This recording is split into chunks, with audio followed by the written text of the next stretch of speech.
Hello everyone, it's your girl Asia from Rome Race Fangirl channel. Welcome back to another Degrassi episode deep dive. Y'all, I've been doing nothing but watching Degrassi episodes from season 11 and just watching Pacific episodes I don't necessarily remember or ones I probably didn't pay that much attention to where I can make deep dives and just talk about what I liked, what I didn't like. So we're going to jump right into it. Episodes that we're going to be deep diving today are Dead and Gone, part 1 and part 2 episodes. These are episodes 28 and 29 from season 11. I'm going to just get right into it. We're just going to talk about the A plot because the B plot, I don't remember it. I'm gonna be 100% honest. I don't remember the B plot. I don't know what's up with the B plots in season. With the B plots in season 11, they are just filled with so much filler. They're not interesting at all. It's like this season specifically gave a lot of characters who are just not as interesting or never really had that much screen time, a little too much screen time for the B plots. Like, okay, Marisol for interesting, for as Katie's best friend. I don't really care too much for Marisol for me to be having to get a whole fucking episode about her. The only time I found Marisol interesting in season 11 is when she was being a bitch and wanted to like out Katie for being bulimic. Like, I thought that shit was kind of foul because Katie was dating Drew. Girl, Drew didn't even like you like that. But it's like, okay, I can get where Marisol's coming from, right? Drew's been her crush, and she feel like Katie crossed the line for dating him. But it's like, I feel like since she never dated Drew, and Drew was not an ex, she can't necessarily be mad. That's just how I feel. Drew never showed any interest in Marisol at all when she liked him in season 10. And you're mad because your best friend actually wants to be with a guy that does like her. But because you want to out her out for her eating disorder, that makes her want to be like she needed to step on her toes and not ask Drew out. Like, I don't care for Marisol that much for her to be getting B plots. And then the seniors are annoying, are boring as fuck. I don't care about Sav. I don't care about his relationship with Mrs. O. I don't care about Anya. I don't care about Holly J being in the hospital. Like, the B plots are boring as fuck. I don't care. The only B plot that was interesting and dead and gone was the Claire and Jake shit, with their parents. Let's get into these episodes. Part 1 and part 2 of Dead and Gone, 28 and 29. So the A plot is Drew wants to get answers from Bianca on why she's seeing Vince, and the B plot is really Jake and Claire. I'm just gonna talk about them because the other shit with Sav and the teacher, I don't give a fuck about. It's disgusting. It's inappropriate. So y'all already know how I feel about that shit when it comes to Degrassi. So the B plot with Jake and Claire is Jake, dad, and Claire's mom are getting married, and Jake's dad told Jake that that they want to get married. So he basically supported his dad. I feel like when Jake's dad told Jake that him and Claire's mom were getting married, Jake should have told Claire, because at the dinner it was like a little blindsided for her to hear the news. Had he said something, I don't think she would react the way she reacted. But still, Claire, you're annoying. Who are you to tell your mother she can't be happy? Talk about, oh, she's rushing into marriage. She just got divorced. Okay, she grown as fuck though. She's really grown at the end of the day. If she feel like she's ready for marriage, who the fuck are you to tell her she can't get married? If she feel like she ready, then she fucking ready. It's just simple as that. I don't know what else to tell Claire other than, who the fuck are you to tell your mama who she can and cannot date, or who the fuck she can and cannot get married to? Bitch, your mama would have really gave your ass a lot of too much freedom to speak your mind, because ain't no way in hell my child would have been talking to me like that at the table. And then Claire completely outed her and Jake's relationship, saying that her and Jake has been dating just as long as just as long as their parents have been dating. And her mom said that that is disgusting and that it needs to stop. And then Claire got mad and said she's gonna just out a bomb and just say she's getting married and then try to turn around and tell her what to do. Then Jake's dad was like, okay, you're with Clara, but what happens if you guys break up, right? Basically him saying, okay, if we were to get married and y'all was together, he'll be cool with it. First of all, that's trifling as fuck. That's practically incest. And yes, it will be awkward. Why Why would Jake and Claire date when it does nothing but make it awkward? That's literally what it do. It does nothing but make it awkward because once they break up, every dinner, every whatever, it just makes everything awkward. So it does nothing but just make the whole situation look bad. And then at the dance, Claire talking about how can you be cool with them. Jake said his dad is happy and he wants him to be happy. She talked about we need to stop this wedding. Her mom is not thinking clearly and this and this and that. And he said, what? And he said that he think they should cool off and told her that, that he's gonna leave the prom because these are her friends and that, he'll see her when he see her. She's being all dramatic, got this dramatic ass expression on her face and whatnot. So that's the B plot. The whole B plot is really just Jake and Claire, which I'm gonna tell you this, and this is what I mean when they say they gave Claire everything underneath the fucking sun. Claire didn't have to be with a stepbrother. And I really feel like that's a storyline people really forget about when it comes to her character. Like, I think a lot of people forget that she actually dated her fucking stepbrother, right? I feel like if you wanted Claire with somebody at Degrassi, he didn't have to be her stepbrother for that. Like I always say, that never felt like a storyline that was meant to be in Degrassi. Never felt like a storyline that should have been in Degrassi for me, like, at all. But whatever. I feel like their goal was to give Claire everything, even if it was something that was a little unnecessary. Like, her being with Jake was unnecessary. Like, I never understood why they needed to date. It was just disgusting to me. And, I just wasn't a fan of it. And I feel like even though it was drama, I was fucking with it before we found out her parents were dating too. So when it came out of her, Claire's mother and his dad were dating, off top it made them being as a couple weird because it's like sooner or later their parents are going to want to make things really serious and then they're going to just be, It was just, I never really understood why they needed to make Jake and Claire a relationship. I would never get it, but it is what it is. Like I said, their goal was to give Claire everything underneath the sun, even if it was storylines that were a little bit unnecessary for me. But as far as the A plot is concerned, I really enjoyed the A plot because I feel like in season 11, Bianca didn't get a lot of screen time. I feel like once she, backed off and did what she did with the gang, she kind of got like less screen time. I feel like other than this episode, the only episode you really saw her in was Drop It Like It's Hot, where she refused to sell drugs at Degrassi, and that made Vince really upset because he felt like they got a deal where she deal drugs and he leave Drew alone and shit like that. She pretty much like in a domestic abuse relationship, which they never really go too much into. They never really said how that,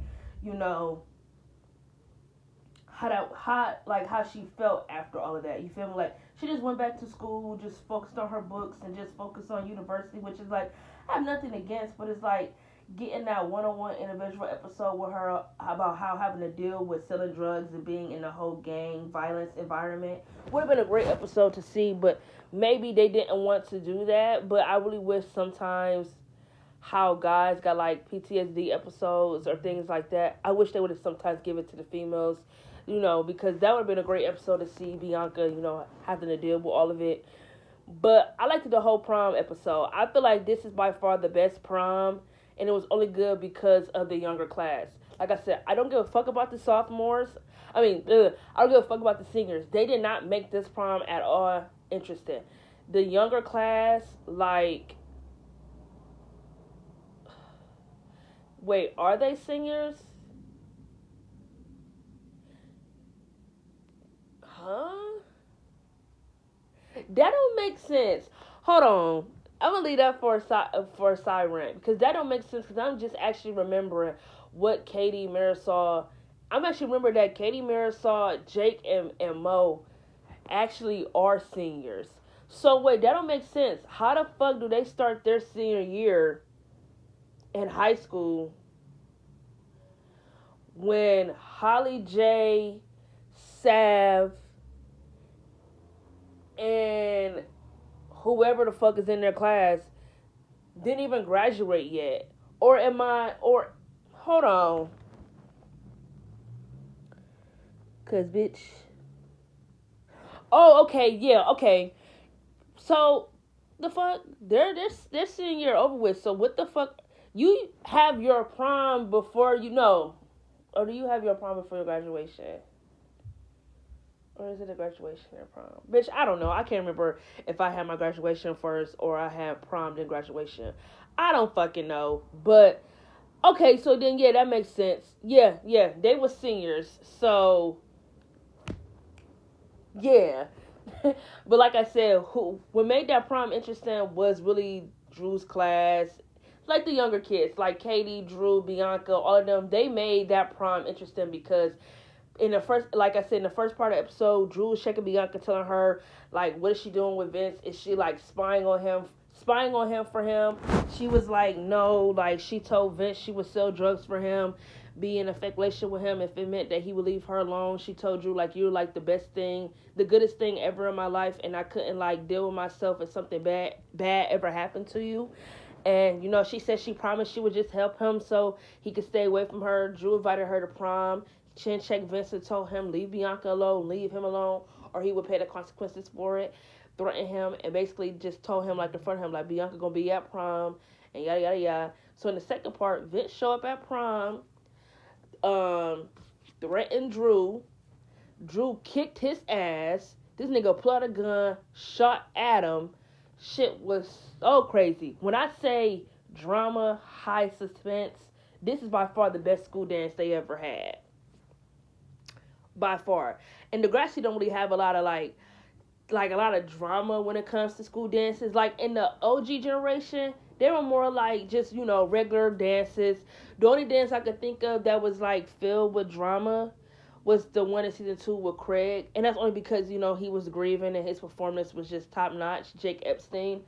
But I feel like all the other dances were just like, you know, normal. Like even in like I don't even know. I don't think in season 12 they had a lot of dances. Um, Season 13, the only dance I could think of was the beach dance, and there was really nothing to really talk about in that episode at all. Like I said, the newer kids didn't do anything. Like Maya, this is when Maya and Miles really started to like each other in that episode. Zoe wanted revenge. It wasn't really like a lot of drama. So yeah, I could say by far, Dead and Gone had the best school dance because it was filled with so much drama. Like it wasn't just a school dance. People were actually like, there was drama. Like there was like shit going on for real, for real. And you know, Katie being a bitch, she acting all jealous because Drew being all nice to his ex. I mean, Katie, she's stupid as fuck because if she was paying attention, she would have actually saw that Drew still was in love with Bianca. You feel me? Like, first of all, there's nothing wrong with being nice and trying to help your friend or ex out of a situation that you know they don't deserve to be in. But he was just like, I'm not gonna say he cared too much, but I don't know what to say because I feel like for you all to say, oh, he shouldn't care because they're not in a relationship is bullshit. Bianca was really like the first girl he ever really loved, and it's just like, how can he not care? But I feel like Katie was stupid to not see that he actually still was in love with her. And I feel like season 11, Katie was somewhat of an interesting character. And I'm going to get into that when I get into the Hollaback Girl episodes. She was somewhat of an interesting character, but still a character I don't give two shits about. So that's that. So if y'all gonna have to get these episodes a 10 out of 10, I could definitely go back and rewatch these from season 11, hands down. Like I said, the episode was filled with so much drama. I love the A plot and the B plot. Just the B plot with Jake and Claire, because like I say, even though I'm not really a fan of the whole stepbrother, step sibling storyline, it was still entertaining, and I still fucks with it at the end of the day. And I like drama, so that's that. But yeah, like season 11 really. Season 11 have somewhat of good episodes. I'm gonna tell you guys something, and you know what?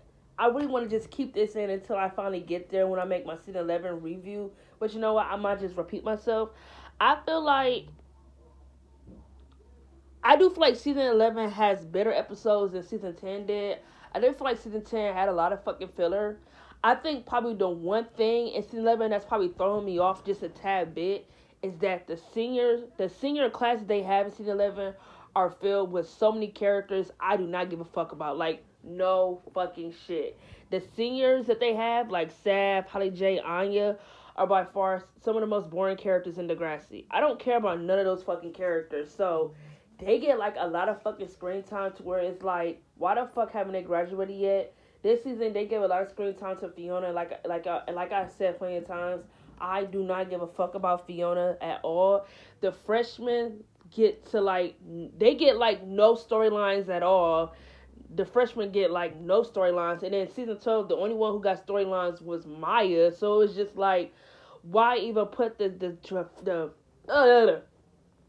why even put the freshmen in this season if you're not going to do anything with them? Why put them in here and then really wait to season 12 to really make them shine bright? That's just stupid. You could have really made season 12 in a freshman year, but then it's like season 13, we would have got all that juicy shit we would have got with Maya and her class. You feel me? Because I feel like at that point, Maya and her class was really carrying the seasons when it came to drama. I don't give a fuck what nobody's saying. That's just on period. Like, when it got to the other seasons with the seniors, like with Claire and her class, nobody in that class was interesting. They gave all the storylines to Claire. Ellie was still being in the same fucking storyline she been in since the moment she came on the show. They just dragged Drew's character down. It was just meh. So the only thing I can say that's really really pushing me back a little bit when it comes to season 11 is that they show the singers a little too much. And like I said, they give those characters I don't give really too little shits about too much fucking screen time. But you know what? I don't want to get in too deep when it comes to season 11. Because like I said, I want to say that when I make the season review. And like I said, some seasons I will most likely be rewatching so I can have my mind refreshed. But I'm sitting here thinking, like, you know what? I don't really think I necessarily need to do that because it's not really... Degrassi is still fresh within my brain since I watch it, like, a lot. So, like I said, some seasons I might, just have to rewatch just to, fresh my memories a little bit so I know I'm not just rambling and just talking about nothing, so I know specifically what I'm talking about. But that's all I really got to say for this review. If y'all haven't watched Dead and Gone Part 1 and Part 2 episodes of Season 11, y'all are missing out. They're filled with so much they're filled with so much juicy shit. So much drama, you're not gonna want to miss out. But I'm gonna catch you guys in my next episode deep dive review. Catch y'all later.